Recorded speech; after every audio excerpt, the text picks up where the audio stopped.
All right, so we're live. Hey, everybody. Welcome. I have a special guest with me today. My dear friend. She is a former singer, sound oracle, and just one of my closest friends. This is Mei Lan Maurits. It feels kind of weird like Moritz. I don't say your last name, right? Actually, I just call her May, but she's Mei Lan on YouTube. She's phenomenal. Next time we'll do like a performance of some sort or something, so you guys can really check it out. But you can go check her out on YouTube. Phenomenal.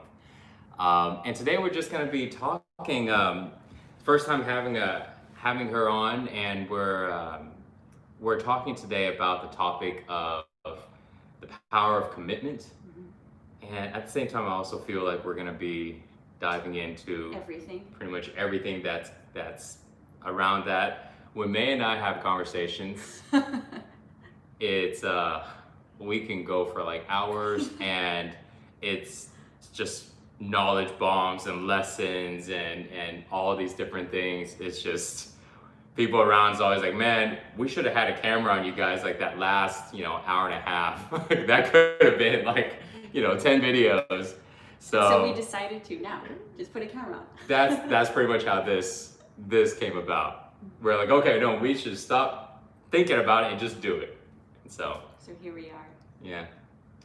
So let's just let's dive into that. I think with commitment, I've been such a big advocate over the years of pursuing exercise, pursuing taking care of like your body, your health, your mind, and being really, really consistent, which is tied so much into commitment.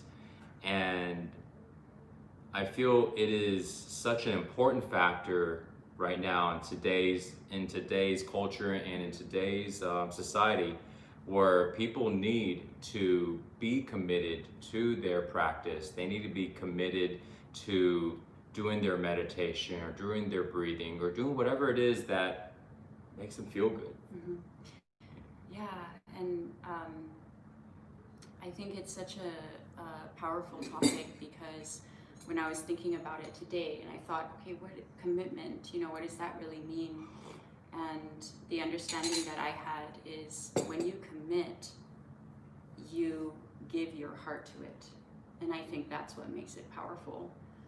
And I noticed also, like when you were sharing with me about your flow tribe and the people that are coming to you for this change, right? To feel that change. And I've heard a lot, you telling them, be consistent and commit to it. And there's so much wisdom in that, because a lot of us have spent our time, and I can speak for myself, most of my life, I'll just call it being half-hearted. And it comes from fear, this fear of change, maybe a fear of letting go, a fear of actually our power. Like in essence, we can be more afraid of our power than what will happen. And the moment that we commit to it, it's going into your heart and saying, I am here. The fear of the power is an interesting thing, because when you first hear about it, it's like, how can someone be afraid of having power? It's almost like someone saying like they're afraid of having too much money. Like right. Somebody who doesn't have money is like, I would never be afraid. Yeah, bring it on to me, And I think like it's about they feel like they're gonna mess up. Right. Like if you put me to the spotlight and now I want to share this message, now you put me to 1 million people and you tell me to share it. Oh my God, actually I don't want to share it. Well, what do you mean? You're so committed to it. But no, I'm afraid I'm gonna mess up. I'm afraid I'm not gonna know what to say, or I'm gonna say it wrong. Mm-hmm. And that fear of like shame, or that fear of guilt or judgment holds you back. I think it's like the same thing with power. Yeah, it's like you have so much power now, you can do everything you want, and now someone goes, well, now I'm just afraid again. Now I'm afraid of messing up. Right. And when we're not committed to something, when we're doing something halfway, that translates into mediocrity, where we just sort of stay. So mentally, we want that change, right? Everybody wants to feel good. Everybody wants to do better, whatever that means for everyone. And the thing is, and I think the importance of this topic is wanting something and doing it are two different things, but work simultaneously together. And because you start with that desire. I have a desire, for example, if we would talk about your training, right? I have a desire to lose weight, to feel better, to be stronger. What are some of the things that you find? Getting rid of anxiety, getting rid of anger, getting rid of fear, worry, frustration. People want to have more energy. It's a lot of things like that. Yeah. And what do you find would stop someone from? So I want it, and then you say, well, here, do this practice. Oh no, I can't because. It's like what we talked about a few nights ago. I think self-doubt. Self-doubt is one of the biggest ones. And I remember Mei, she was in the middle of creating an album, and she came back to the house, and she told me, like, we're having this discussion, and self-doubt was like, yes, the thing. The virus. We don't want to say virus right now, but really the virus for creativity and expansion, I found, is self-doubt. Yeah. Because when you are in a creative flow, or when you are in flow, the moment that thought of doubt comes in, it's an immediate abruption, like stops that flow. And if we connect to that feeling, that just grows and grows and grows, and then it doesn't stream through as easily, or it can actually come to a point where you say, I can't do it. Yeah. Well, because every time when we have that doubt, we're judging what it is that we're doing, right? And when we judge what we're doing, now it's like we have to go and check. We have to check up on our work, and then we start, and then we check up on our work. That's another way of saying it, And it's like and it's like, sometimes we don't need to constantly be checking. It's like there's times to where I feel it's necessary to check, but sometimes when we're, let's say, some of the simplest forms of creation is simply just expressing our idea, having a conversation, going, here's what it is that I'm thinking of, here's what I want to do. And even that, the most basic level, before somebody even gets anything else, they are constantly even checking what it is that they're saying. Right. And I think that's like, they can't even fully express what it is that they want, because they're constantly checking on it. And the way they check on it is they check to see whether or not what I'm saying is accurate, what I'm saying is true, what I'm saying is something I really feel that it's right. And all of this stuff can be defined as doubt, versus just saying it the best you can and being okay if you said a few words wrong, or if you go, actually what I said just right there, no, that didn't come out right, let me say it again.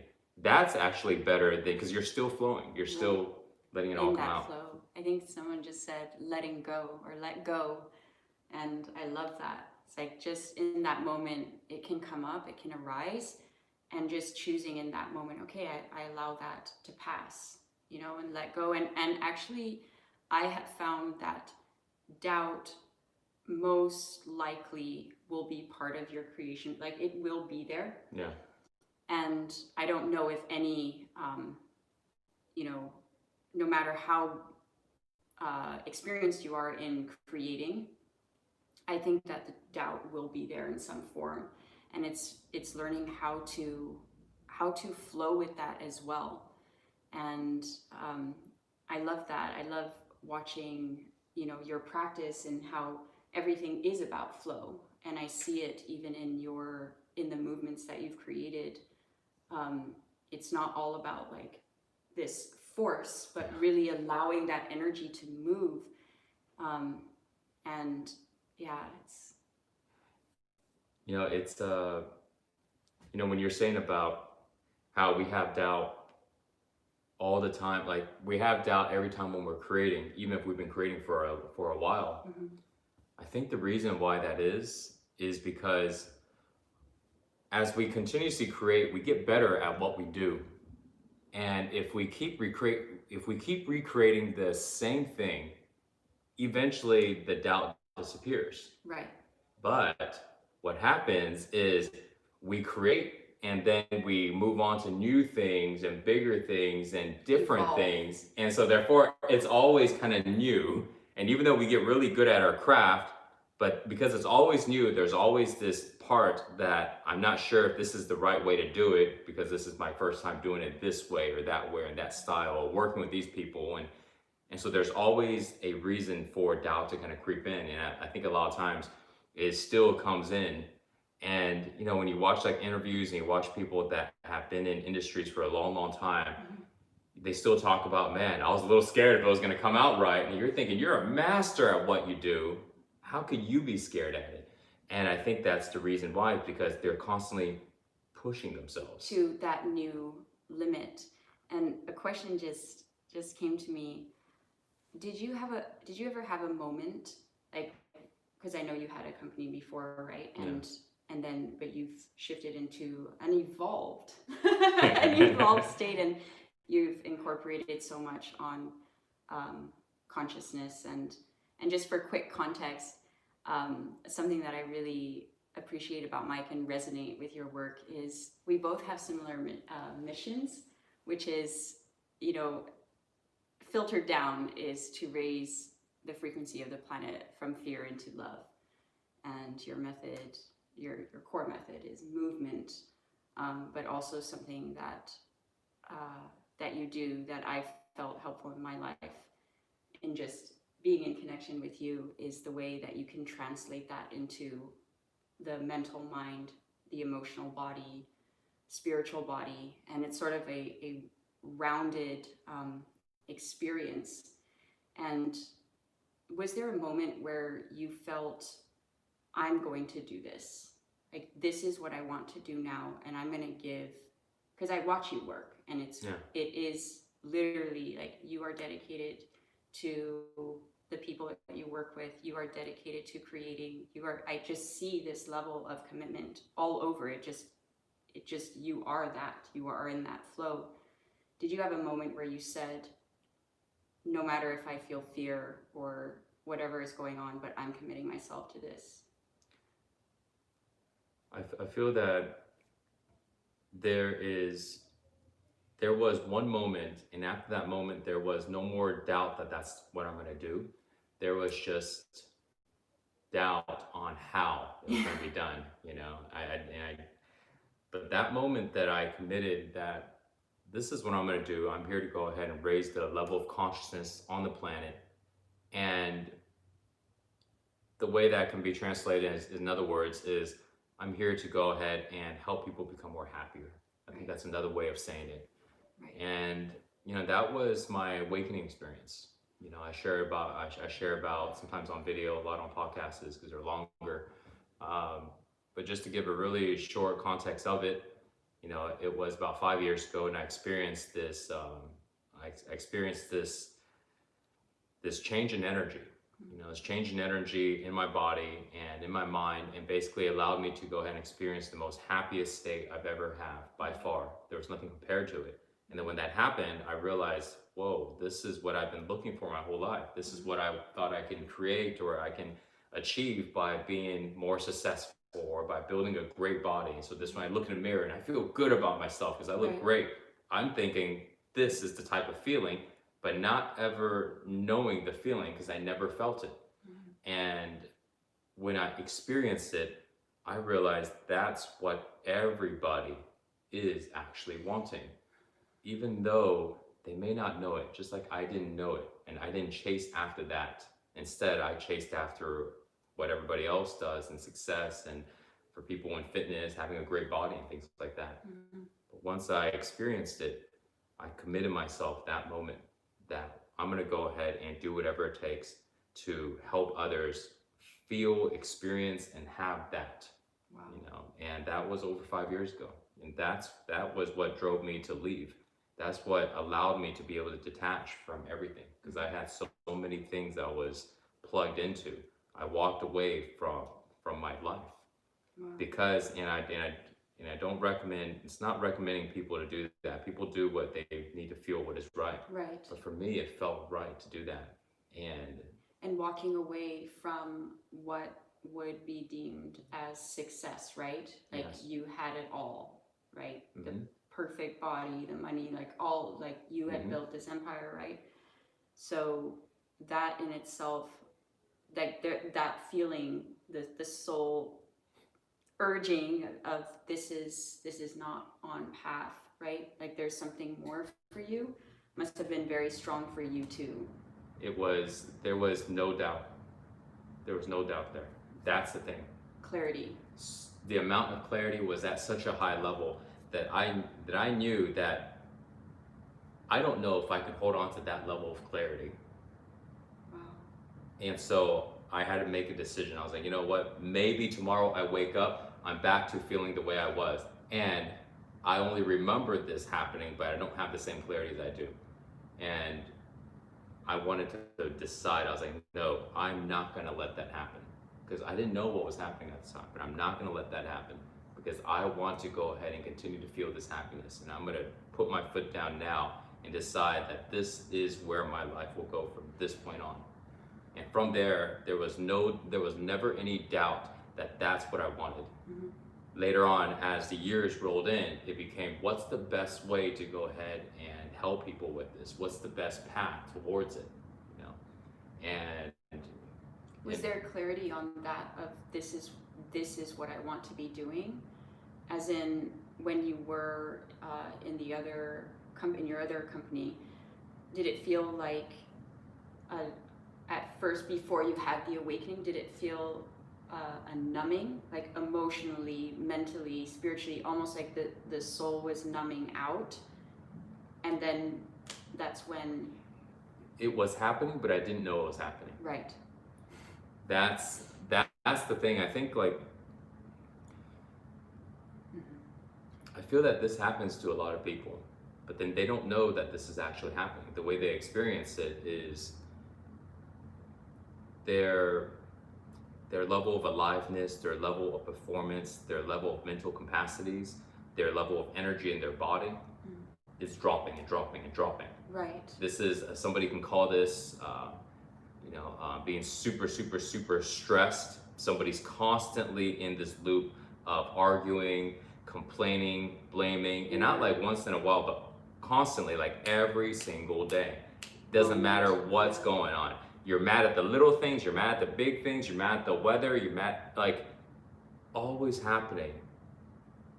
And that, I feel, is what you're talking about, like the soul's like screaming out. Yeah, and it's just shut, like almost everything is shutting till that explosion happens. Becoming less present, and so all this stuff, that was happening big time.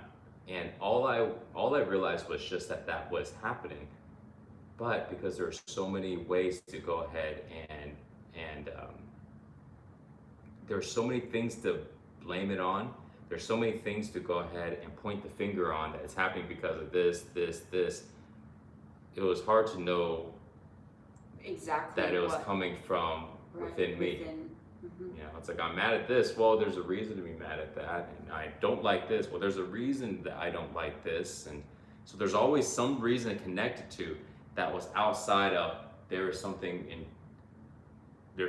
that's going on in here that's so big that it's changing how I'm seeing everything. I had no awareness of that. There was always something to poke at on the outside.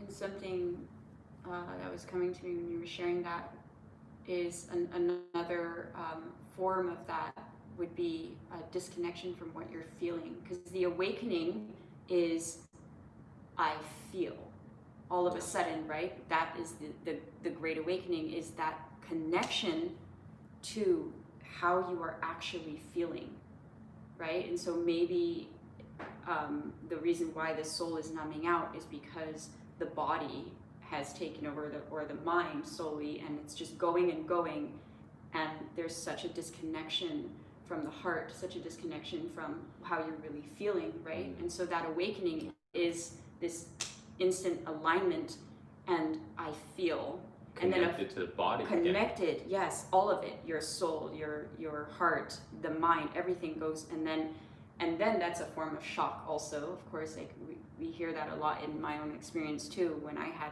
my big awakening, it was a shock to my system, I think for you too, because all of a sudden you are going to feel everything you've been numbing out. And that's like the dark night of the soul, right? That can sometimes people can fall into levels of depression or another form of anxiety, but really what is happening is the body is waking up, the soul is waking up, and everything that we have compressed inside or repressed, the way it went in, whether we chose to feel it or not, it has to come out that way. And so say if something happened and we felt it and we felt angry, but we repressed that anger, and on the outside we stayed composed, when you awaken, that same energy of anger is going to come out as anger.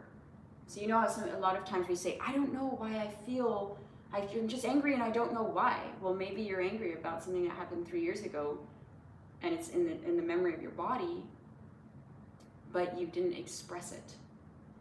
And so that's just something I wanted to share, that if any of you are moving through that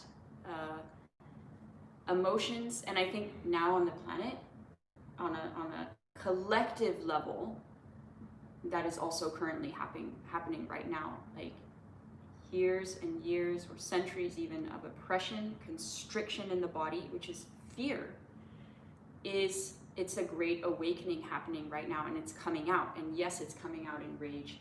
Yes, it's coming out violently as well, and heartache. That's what's right? inside the body. That's what's trapped inside. And you know, when you said awakening, I just had this thought, this perspective that I actually never had. An awakening of it. I actually never looked at it as, when I talk about this awakening, I talk about it's like this state and this whole general thing, but also it can also be defined as an awakening in the body. Like the body is waking up, or getting out of this numb state. Yeah. This numb state of not being able to feel how we're feeling, not being able to connect to the emotions, not be able to let things go from the body. And when we are waking up, the body is waking up. The body has been numb for so long, and it's now waking up. And the way it's waking up is the nervous system, the energy is starting to rise in the body, and we can now feel everything. And that's how the body's waking up. And then when we feel everything, and like what we're talking about now, all this anger and all this stuff that's in the body, and the body feels it. What do you do when your body's charged up with a whole bunch of anger and rage? It needs to come out. So it's going to come out in a couple ways. Either it's going to come out in very violent, explosive force of some kind, or really passive. If somebody knows how to do it, then they relax, and it's like very agitating as you're relaxing and letting it go. Or passive aggressively too, right? Where it will come out in other little ways, maybe less explosive, but it wants to come out. And really underneath, I've found that most often underneath anger is hurt. Is really like, in essence, like it's hurt. Like you are hurting. And so I have found what can be really helpful during those times in healing is when that anger comes out, acknowledge it, because it wants to be heard. And so, we maybe have a belief of, I cannot express. It's not safe for me to express, right? And so when that energy arises or emotion arises, just being with that, acknowledging it, okay, I am angry right now, and asking that question, what am I hurt about? What do I feel hurt? Why do I feel hurt? And that question alone, actually, the energy of that creates an opening, a softening. And when that softening happens is when it can actually really release. And that's where you go in with your love and your compassion, and you can hold a container for yourself, a safe container, where you're allowing yourself to express and also getting to the root of what it actually is, right? That's what was really causing it. Yeah. And I think it's important that to not hold on, to not stay in constantly focusing on the cause of it. And I think that's the part that's the next, kind of like the next obstacle. I think the first obstacle is that level of acceptance, like acknowledging that it's there and where it came from. Well, acknowledging that's there first, so this way we're not pushing it back in. And then after that is where it came from, how did it happen, what just happened right now, and why am I so upset about that thing, even though it could, maybe on the surface doesn't look like a big deal. And making sure that we don't stay in that state of constantly trying to figure out. I feel like some people, they accept it and then they go, well, I'm gonna figure it out, and then they think about it night and day. And now it becomes The this energy new, grows. Yeah, where attention goes, the energy grows, and then that's a new story. and it's right? it's so tough when you hear somebody like that, because I can tell they're like really, their intention is, I'm gonna try to figure this out and I'm gonna try to grow. And then you listen to them and all they do is just talk about the problems that they have had and talk about why they had it. And it's just like, you can tell it's a very, very familiar story. Loop.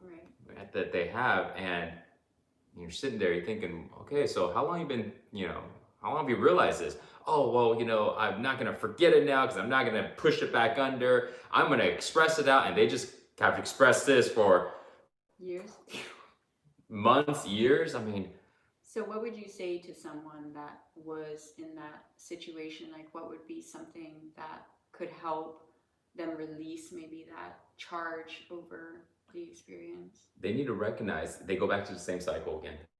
They need to recognize and accept that something new is now happening. Right. And this acceptance now is, it's a new acceptance. First is I have anger inside of me, and then now I acknowledge that's there. And then now I'm going to go and find out what it is.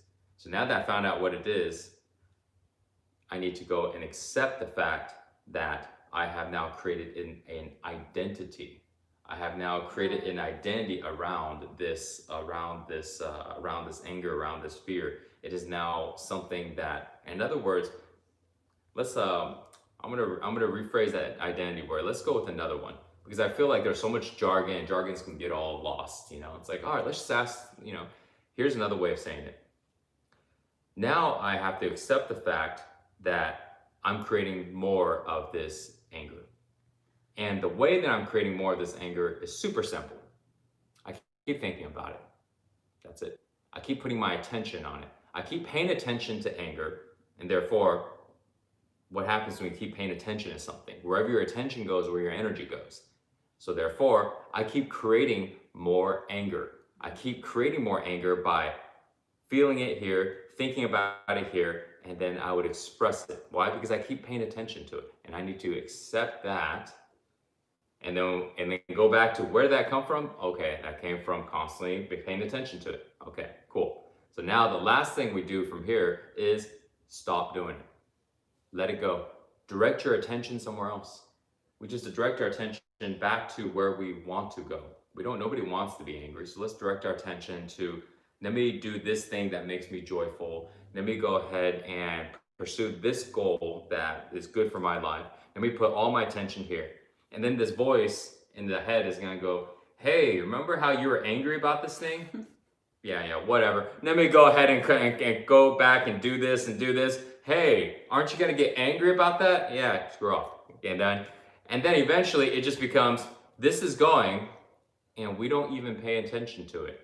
We can hear it like this, like a static in the background, like an air conditioning that's running in the background that you just notice. You're like, hey, the AC is on right now. And most of the time we notice it when it turns off, right? Or background music, or or somebody talking that you're not listening to, and it's just I'm kidding. So So anyways, so we just direct our attention to where we want to go. Because it's like when you're creating when you want to implement a new habit into your life. So say if you're in a habit of critical thinking, judgmental thinking, negative thinking, which I can say I lived a lot of my life in that, unaware. And then one day I looked around at my life and I said, why is my life like this? Why is everything so hard? And I asked, I was venting to a dear friend of mine, and she said, because that's what you think you're worth. Boom.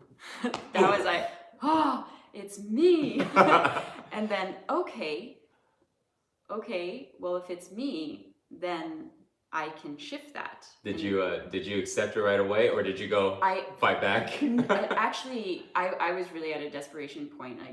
And that will be another YouTube live for us, yeah, where we can share about that. But my question was, okay, well, how do I? That's generally will be my question. I want to know the how, and so how do I shift that? And she said, just tell yourself that you are worthy. It's like, there was that moment of course, that doubt or critical thinking of, well, how is that going to fix anything? But okay, I'm so desperate right now, I'll give it a go. And so for about 2 weeks, and my life was the same, right? But what was different was anytime I remembered, I said, I am worthy. I am worthy. I am worthy. And after about 2 weeks, I started to notice a shift in things that were happening, a shift in my body, a shift in my mind. And it's like when the student is ready, the teacher shows up, and the greatest teacher for me was life and is life. And so different things started to come in, and I started to realize that this is in my mind. And so my sole focus was to start consciously, mindfully putting in new thoughts that supported the way that I wanted to feel, supported the life that I wanted to live. And so honestly, I didn't focus on what was going wrong anymore, what I was, pressure or fear. I released that. And I dedicated myself, I committed to thinking thoughts. And trust me, in the beginning, it sounds easier than it is, because we're in such a loop, or I was in such a habitual state and way of thinking. And so, putting in these thoughts, right? And eventually the negative thoughts, or the positive thoughts outweighed the negative ones. And then this new frame of thinking, right? Feeling. Our thought creates the feeling creates the action. That's the beingness, right? Mm-hmm. And what we put out, the feeling that is sent out, is what comes back to us. So when I really contemplated that, I think it, I feel it, I become it. What I become is what comes back to me. And so just habitually thinking in ways, and a lot of reframing. This was a process that significantly changed my life, shifted my life. And so just to encourage anyone that is listening, the little steps that you do every day and that you take every day will define your path and where you are going. And so, if you have a goal, goals are great, right? It gives a sense of direction. And really, every day, commit to taking those steps, thinking in ways that support you to live, to be in a life that you want to actually live in.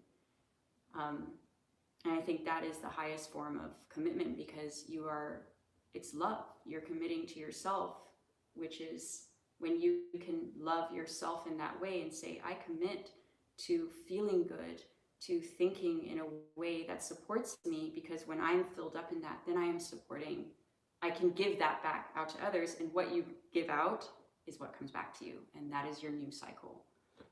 And I love how committing on that core level, committing on your thoughts, like that's something that I personally relate to also. Mm-hmm. And one of the commitments that I've made for myself many years ago now is I committed to myself that I'm not going to think violent thoughts. I'm not going to think violent thoughts. And anytime if that happens, and it used to happen daily basis, I mean, constantly throughout the day. And violent thoughts isn't just like wanting to like physically hurt somebody. Violent thoughts actually is any type of negative thoughts, hateful thoughts. Anytime when a person wants somebody else or some other thing to feel pain, to suffer in some sort or another, that is violent. That is violent thoughts. Self-hatred too. Yeah. Even to yourself. It's self-hatred to ourselves because then we feel the outcome of that thought, And I remember when I first started that and realizing why that was important. And I think when people look at thoughts, a lot of times they think like, well, nobody's going to know about it, so I don't need to pay attention so much to that, and I'm just going to go and pay attention to what other people will see, because this is what's more important. And it's because people like that, they care so much about what other people are saying, are thinking, are judging them, that they're wanting to constantly put up this facade. Right. But I'm sure a lot of people have heard this over and over about not caring about what other people think, and therefore this like allows people to go in and go, I'm not going to care so much about the outcome of how things look on the outside. I'm going to actually focus deeper on that core level of creation that is in our mind, that's in our feelings. I'm going to focus on not thinking these negative thoughts. In my case, it was not thinking violent thoughts, and I'm going to do my best to not constantly be feeling this feeling of like guilt or of anger and all this stuff. And to be honest, like it was both equally as hard. There were times to where I couldn't stop thinking of these negative thoughts, and there were times to where I couldn't stop feeling the negative emotions no matter what I did. And it was because of the commitment that I had, because of what I experienced 5 years ago, that I committed to myself that I'm going to do whatever it takes to go ahead and not just share this and help people, but the first thing is I'm going to do whatever it takes to hold on to this state of being, hold on to this level of happiness that I was experiencing, that at the time I had no idea why, how, and what to do from there. But no matter what, I was going to commit to making it happen, like whatever it takes. And so that was the thing that kept me going, because it was very, very difficult. And that's why when people are like, when they're starting no matter where they're on in this level of journey, that they need to be committed to it, so this way they can continue to chip away at it. Yes, because it's not an overnight exactly. I like that you brought that up, because sometimes we can look at someone and in admiration, like, wow, they're living out their life's purpose, and abundant and in joy, in love, and wealth, and we see this, right, and we say, oh, but really now, as I think for both of us here, we are on this path, right, where we said, okay, this is what I'm here to do, and this is what I feel in my soul is right, is what I'm meant to do here during this time, right? And when you're walking in this path, your soul's path, I'll just put it that way, you will be tested. Your level of commitment, dedication, devotion, compassion, grace, gratitude, care, appreciation, name it, you will be tested. You will. It's just part of it. And however, that testing is honing and mastering the art of compassion, of letting go, of commitment. And it is a continuous process, and you will be releasing deeper layers of commitment or fear even. And so I think that's important to know. You know, we can see this person up there and like, wow, they have it all. And also knowing, well, what did it take for them to get there? And that's something that I'm learning every day in deeper ways. And I think maybe for you as well, right? It's like, what does it take? What does it actually take to go there? In the time. And dedication. Like I know for you, I see how many hours you are working and vice versa, right? Like all of ourselves is dedicated and committed to what we are here to do and bring. It's like people, you know, a lot of people, they look at the outcome, they look at the result, and they go, I want that result, you know, and they don't pay attention to the process to get to the result. They just go, I want the result, and I want it really quickly, and I wish I want, and they just keep focusing on just the result.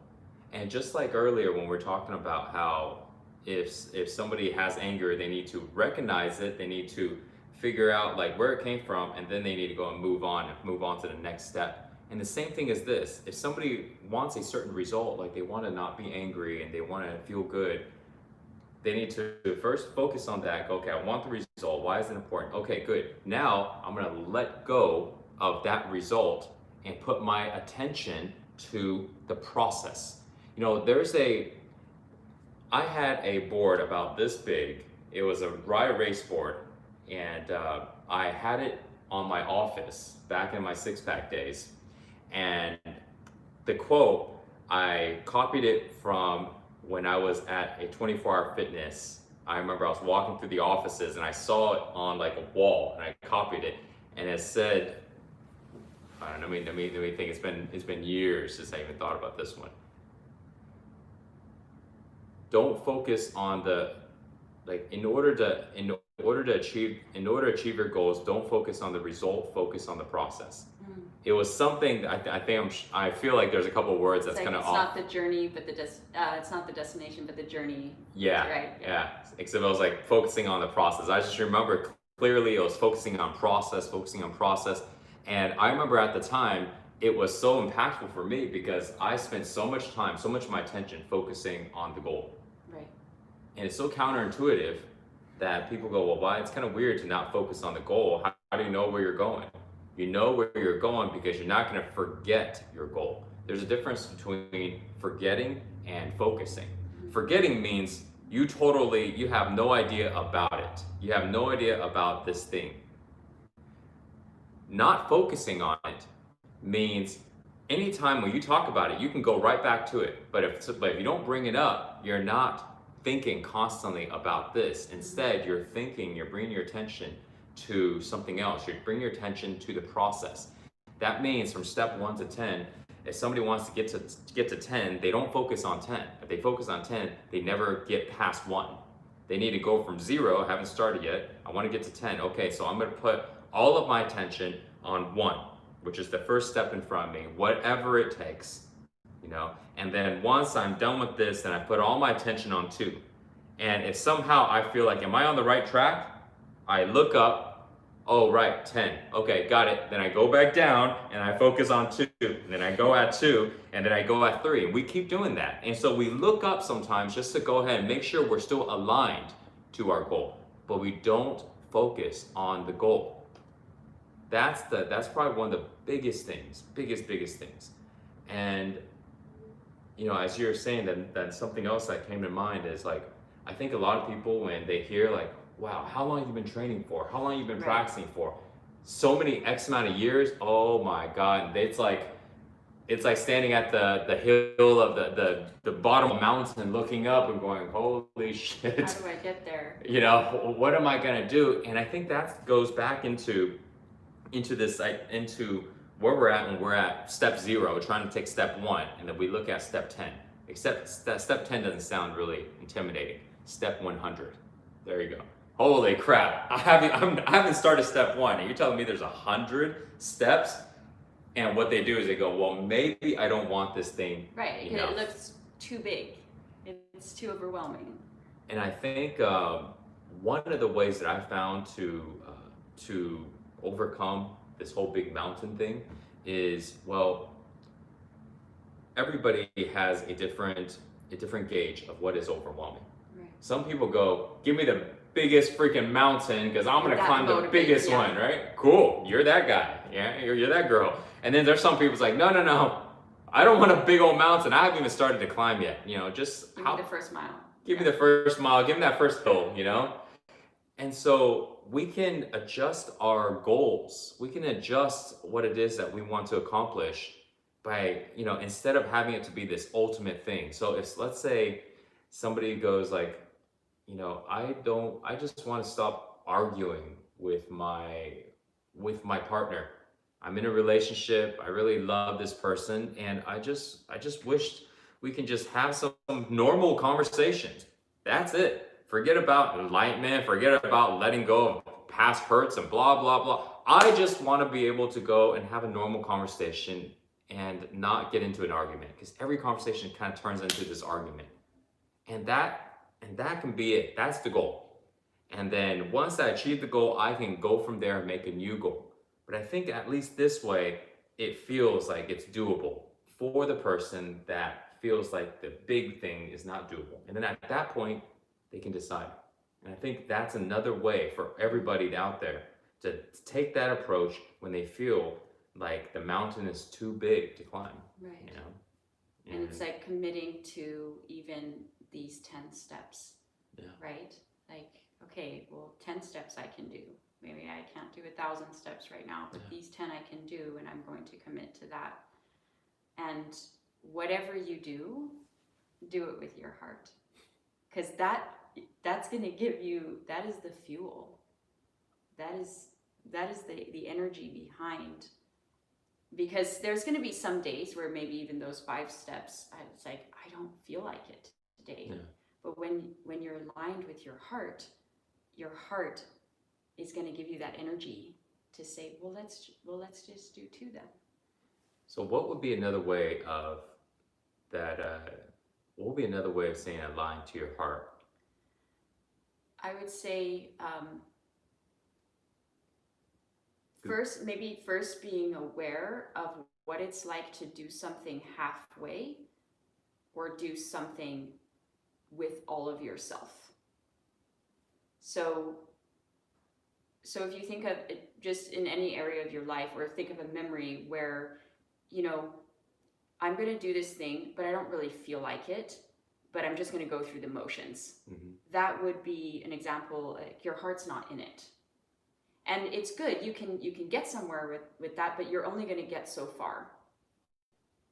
This is what I've noticed in my personal journey and around me. Yeah. And then say, maybe it's that same thing, but you make a decision and you say, okay, I'm going to do this with full presence. I'm going to do this with joy, and I'm committing to this. I'm going to do this. The energy behind, like even when you think of it energetically, it's you're doing the same thing, but you're doing it completely different. The energy behind it is completely different. And the one where you say, I'm going to do this with full presence, with joy, with all of myself, the quality, the outcome of that, you just raise the quality of that experience or whatever it is you're creating. Actually, does that make more sense? Yeah, that makes more sense. And I thought about, I was thinking of 2 things when you're saying that. I think the first thing is somebody needs to be able to commit the time. They have to commit the time to go ahead and do this thing that they want to do. If you have a goal, you got to commit the time. And committing the time basically also means you got to know when to say no to other things. I think that's one of the most challenging things, is saying no to all of these things so you can say yes to this thing. And a Wow. lot of times when people don't want to say no, then they're basically also saying no to the thing that they want. You can't say yes to everything. We only have a limited amount of time, amount of energy and resource. So that's something I learned when I was building my business was I had to practice saying no. And the more I practiced saying no, the better I got at it. And I didn't feel the guilt. I didn't feel the Oh, FOMO, fear of missing out. I didn't feel the opportunity loss and however, you want to look at it. And I started getting used to and comfortable with just saying no and being okay with it and keeping focus on what it is I wanted to do. And the second thing is what we're talking about, which is like being fully in it, like being present. And that I think is like the next thing that is a really big challenge, which is let's say somebody says no. They go, okay, cool. They start saying no to everything. So now they have the time to go ahead and pursue their goals. But because they're not fully in it, their heart's not fully in it. So maybe they have 6 hours of time to go ahead and pursue this goal. But this 6 hours of time, they're not fully in it in the 6 hours. They're not giving it all they got. They're not doing the best they can. So they're kind of half-assing and there's a lot of fear and they're kind of second guessing themselves, having doubt. And even though they said no to everything and they created the time and opportunity to pursue their goal, they still don't get really far because their heart's not in it. right, right. Yeah. And it's really it's like the quality when your heart's not in it, like simplified, right? Mm-hmm. The quality is going to be less. When your heart is in it, you raise the quality of that experience. And actually that raises it to the highest outcome as well when you're aligned with your heart, with your presence, your joy. What do you think is what do you do to get your heart into a goal that you have, like something you want to create? Is there a process you go through, or how do you do it for yourself? For me, it comes back to intention and purpose. That's something that before I do anything, before I create anything, before I go live, anything that I always check in with my intention and align my intention with my heart. And I always ask for whatever is needed, whatever will be the best for the highest outcome for the listener, for the experience, for the interaction, for the connection, for the highest outcome to come through for all involved. And that is always my intention. And it's shifted everything for me because immediately then I am present and I remember why I'm doing it. And I'm not doing it just to do it or for whatever watered down reasons. I'm doing it with my heart because that I am passionate about helping people and raising the consciousness, releasing fear, moving into the heart. And so when I align my intention with that, it gives me that purpose, which when I feel that sense of purpose, I feel alive. I feel present. I feel, yes, this is what I'm here to do. Everything just lines up. And then I trust what comes through, it's fueled by that intention. And I think it's also important to know that sometimes the intention on what it is that we're about to do at that moment could be different than the goal that we have. Right. It's not that it's not aligned, but it could be different because sometimes, there's all of these steps, right? The steps 1 through 10, and the goal is number 10. But this next step, of accomplishing step 2, maybe there's a different intention in order to accomplish step 2. So this way we can get to that 10. Right. And I think that's such a great thing. Like I was having a conversation, with my group, and the last call was about intention versus truth. And I was talking about how there's a lot of truth seekers that are in our group that's all about finding the deepest truth to things. And sometimes people will say, I'm just being honest. I'm just saying my truth. And that's great. But if their truth and their honesty isn't aligned with what it is they want to accomplish, they need to go ahead and check that. And so a specific example to kind of bring some clarity to that is if somebody, I gave this example, I always like to use this one because it sets it really clear. It's like imagining a little child, like a 7-year-old, you know. Right? I can imagine a You 7-year-old. can imagine a 7-year-old? Her daughter is 7, that's why we're joking about it. So let's say like a 7-year-old girl, you know, is singing and she's singing her heart out and she just doesn't sound good at all. You know, it's a nice way to put it, you know, but in reality she sounds not like just so you just want to like shut it up, right? Just, oh my God, earplugs. But then she comes up to you and she's like, hey, you know, do you like my singing? Like, how does my singing sound? Because I'm afraid like that doesn't sound good. But she sings all the time, and just one day she decides to ask you, and it's like, if you want to speak your truth, you would just go, well, honey, you know, let me just be honest with you, okay? Your singing is just not good. You missed out on pitches. You sound like you're yelling half the time. You're not even saying words. I mean, honestly, I try to put earplugs on or walk away. And I didn't want to be mean, but I'm just being truthful. And I mean, maybe somebody is. Like, oh, I can't right? But then you imagine like how this little girl will feel, you know? But then if the person's intention was to encourage or encourage inspire. this person and Mm-hmm. and they know that if this person keeps practicing, they'll get better. Yeah. And they decide that they don't want to pursue singing in the future, well, they can decide for themselves, and they don't need to be. They're not there to go ahead and influence that decision by putting them down.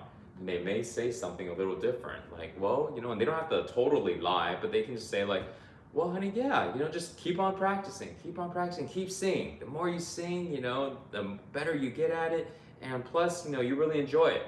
And so that is true. They do enjoy it. And so then just keep going.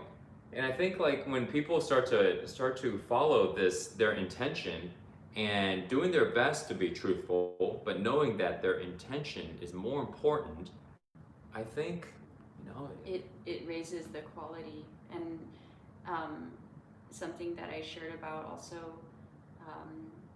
with my community is that when you align also your intention and become clear with your values, and that's what came up when you were sharing that analogy, you know, if your core value is to bring love, is to bring balance, harmony, whatever it may be, then your intention is aligned with that value.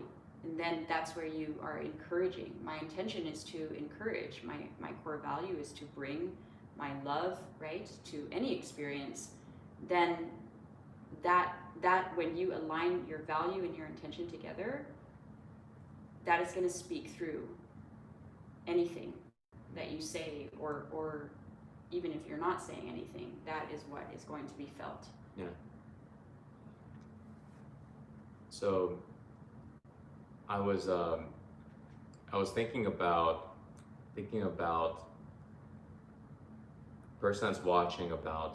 the person watching that's thinking about the power of commitment. And I think in order to I want to go ahead and make sure we talk about some of the specific steps, and on somebody who is wanting to be committed, you know, let's talk about what's like that first thing they need to do, what's the second thing they need to do. Because I know for me, like my mind works in the very structured ways, and I know yours do too. Well, I think you have definitely more of both. But mine's like very logical and structured, and Young. a lot of young, you know. And so let's talk about like that first thing. So let's say somebody has a goal. Okay. You know, somebody has a goal that they really, really want to accomplish. The first thing that they need to do, you know, that puts them on the path to being really, really strongly full-heartedness commitment. What would you say that is? Decision. Make a decision. Decide in a moment. make that decision here first. It's going to start here first. And allow that decision to then sink in to the feeling. What would it feel like when I commit to this? And you can even bring it further where you're imagining the result or the outcome. What would that feel like? I would say that would be the first two things. Like for me, that's what I did. Was I decided, I made a decision. This is what I'm going to do now. And nothing, unless I am guided in a different way, is going to deter me from this decision. When a person makes a decision, do you feel like it's okay to have doubt come in? And if it does come in, does that mean they didn't decide, or? You can be sure doubt's going to come in. Okay. Like you can, it will. Yeah. It expect like it to. You can expect your doubt friend to be sitting next to you a lot of the times. Okay. And so it's more, but that is the power of commitment, is you can talk to that doubt. Like, I know you're here. I know you're here. And I still decided this is still what I'm going to do. So regardless, like for example, when I first started out, and I had a very big fear of camera. Oh my gosh, I always consider myself, I'm more of an introverted person, sort of in the back scenes, and I didn't, don't really notice me, just fit in. That's been my whole, the way that I move through my life, is just don't stand out.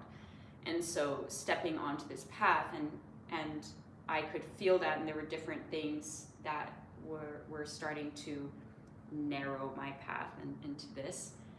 And in the beginning, I had so much resistance and excuses, and eventually what started to happen, and I think for a lot of us this is going to show up, is that somebody did show up. Yeah, somebody showed up. That the fear will be there, and that's what I felt. But I knew that the more that I wasn't saying yes to this, whatever it was, that this thing for me, it was my soul calling, it started to become uncomfortable in my body. Like after a while, it was uncomfortable, because I knew that I wasn't doing what I was supposed to be doing, what my soul was calling me to do. And so the moment that I made that commitment, even though there was fear, and I would press, go on the camera, and I would freeze, I would pause, like there were so many things. And I always encourage people, if any of you are on this path and you're wanting to be seen, wanting to be visible, but you feel that fear, just go back to my earliest videos and watch them, because you will see an evolution from where I was then to where I am now. And yeah, there's parts of me, I look at that and I feel like, oh, like I should take it down, like I'm cringing at myself.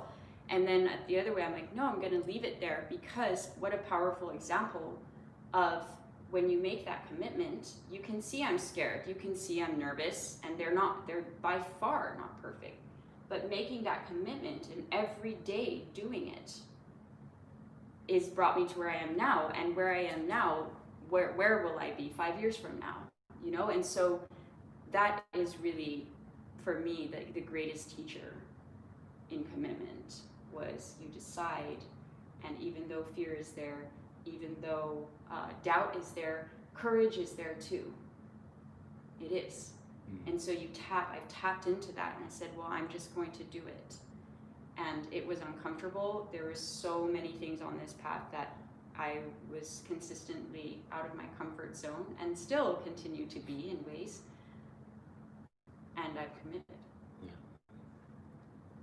And I think sometimes people may experience that when they decided on something, that the doubt that they actually have is the doubt on the decision.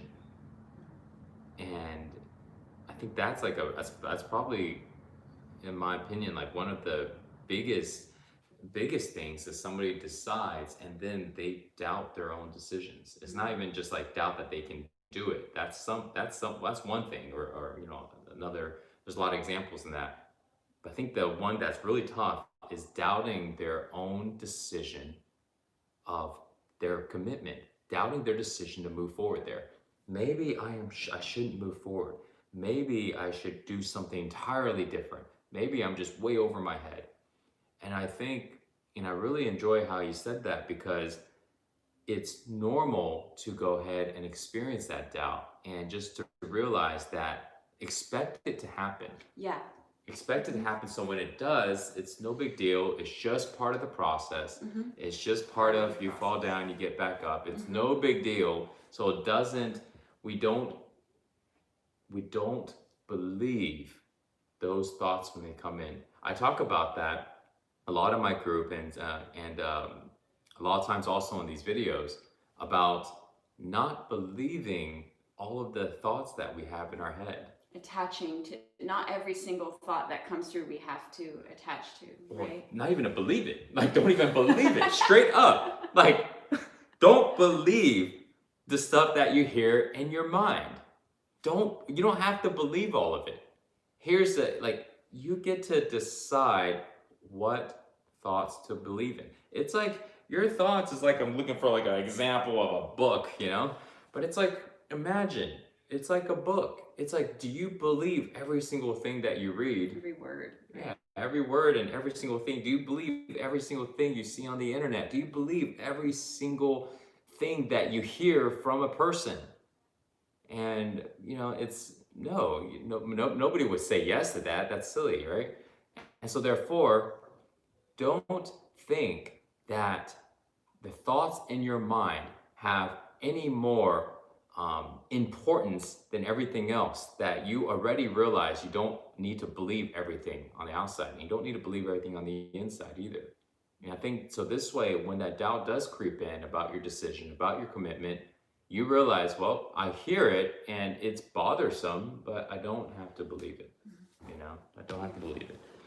And so, but this has been really wonderful, and we are about out of time here, and or in the perfect time. Perfectly. And so we want to answer some questions here. So let's take a look here. Can you talk about procrastination and how to escape the vicious cycle of postponing? Let's talk about that one. That's a really good one. So when it comes to procrastination, I think for me, it's connecting. There's a couple things that I do. The first thing when it comes to procrastination is I find some little step that I can take. A little step that I can take to get me to feel like doing the real step. When I don't feel like doing the real step, the reason is not because I don't know why. I know why. I know why I want to do it. I know why it's important, but it's just, I don't feel like doing it. I really don't feel like doing it. And I'd rather just go and not do anything or do something totally different. When I realize that's happening, my goal is to go ahead and get myself to feel like doing it. And so I would go and do something to change the energy inside of me. I would do something to make myself feel better. Because when we feel good, we don't procrastinate as much. It's not 100% solution, but we do it much less. We procrastinate much less because when we feel good, we are aligned with the goals that we want in our mind. It's aligned. But when we aren't feeling good, even in our mind, I want to do this thing, but our feeling is, I want to do something entirely different, and we don't have this alignment. And so what I do is I do little things to get my feeling to go ahead and align to my goals, align to what I need to do. And I think it's different for everybody. For me, I like to go to little things like go for a walk. Sometimes I clean up the house. Sometimes I go and move around a little bit. for me, it's a lot of active, a lot of movement. That feels good for me to change the way I feel. Somebody could listen to some music, maybe they go and ride, or they can do something, but whatever it is, you got to make sure you start to feel better. When you feel better, you'll find it's easier to go ahead and do the things you really need to do, and you start to get rid of the procrastination. What about for you on that? I resonate with what you said, like changing the way you feel around it. And another thing is just do it. Like, don't wait for that feeling to come in of I don't feel like it and all of that. Just do it. Take the action right away. What happened if the feeling came in before they just do it? Then just do it. Like, there's this certain moment also. Again, it's a decision. Yeah. Like, make a decision and say, I'm just going to do this. And I know that's can be more mental power, because it's what's happening is a fight between your mind and your emotions. Your emotions are, I don't feel. That's your emotions. The mind, right? It's actually who's going to win in that moment, because the mind can say, okay, I don't even, regardless, even though I don't feel, I can still do it mentally, right? Yeah. And so I for a quick I'll go into my mind and just say, I'm just going to do it. Just flow with it. Oh, I like that. Just flow with it. Yeah. Let's see. Nice. Thanks so much. Okay, Sky Limit, thank you. How important is it to wake up early and start the day versus postponing it? Versus postponing for later in the day. Super important. Always do the thing that will set you up for the rest of the day first thing in the morning. So let's say if you want to go and do some writing, you do writing first thing in the morning, if that's an important goal for you. If your goal is to go ahead and get fresh air, you want to spend at least 30 minutes a day outside, then you do that thing first thing in the morning. You know, for people that are interested in training their body, training their mind, physical practices like what I do, I tell people first thing in the morning, do that. You know, no matter what it is, first thing in the morning is always the best. And it's always the best because you're not being pulled in all these different directions. You don't have all these responsibilities and all this stuff to do. But once you start your day, all of those things, it starts to pull at your energy. It starts to pull at your attention, and you start to feel obligated. You start to get text messages and emails and all these things. So whatever it is, spend it first thing in the morning. Even if you don't have like a tremendous amount of time, you can spend maybe 5 or 10 minutes, 20 minutes, depending on what it is that what your goal is. But it's always better to do it first thing in the morning.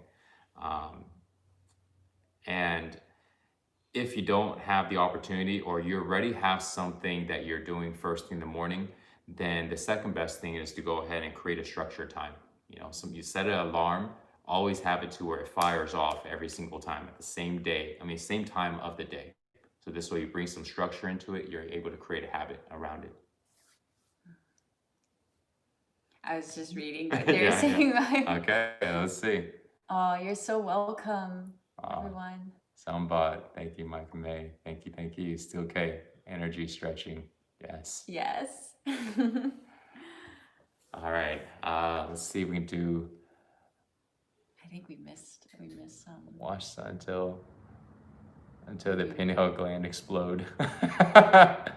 That's a good one. Remy, watch the sun until the pineal gland explode. Little sun gazing. Yeah. I haven't done sun gazing in a while, but it's great. I really like it. Yeah, really like it.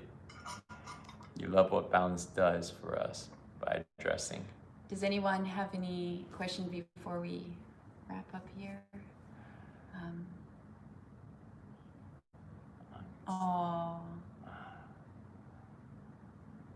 Do my slow practice every morning. Yes. It's so fun. Great dog still. Oh, thank you guys so much. Yes. Thank you for having me and sharing me. Sky Limit. Do you take cold showers every morning? Do you take cold showers? Yes, I do. Yes? Yes. I do too. High five that. Yes. Reset. Yeah. Together. No. No, separate. Flow every morning. Let's breathe. Yes. Virtual high five, boom. Just discovered your videos yesterday. I've tried many of your moves today. Thank you. Greetings from Cyprus. All right, Lewis. All right, and 7 never- seconds of breathing, yes. real quick, same, I never take hot showers anymore. Awesome. Okay, well, thank you so much, guys, for joining in, tuning in, and allowing us to go ahead and share our thoughts, talk about commitment, and just sharing what we've been doing to for ourselves and our suggestions, for that. I think it's a really powerful topic, and in our hearts, it's to empower people, and also make sure to go and check out her channel, Mei Lan Maurits, and you will be blown away. It is amazing. She performs and she's singing and she's channeling, and that's something else I want to add. It's so cool. A lot of singers, they have lyrics and they're kind of prepping, rehearsing. Mei does not. There's no rehearsing because she's straight channeling. She's channeling whatever comes through to her, and you should hear the music and hear what comes out. It's amazing. Thank you. Thank you so much, Mei, for joining. Thank you for having me. Yeah. All right, guys. So we love you guys. Thanks for coming. Thanks for watching, and see you next time. Bye.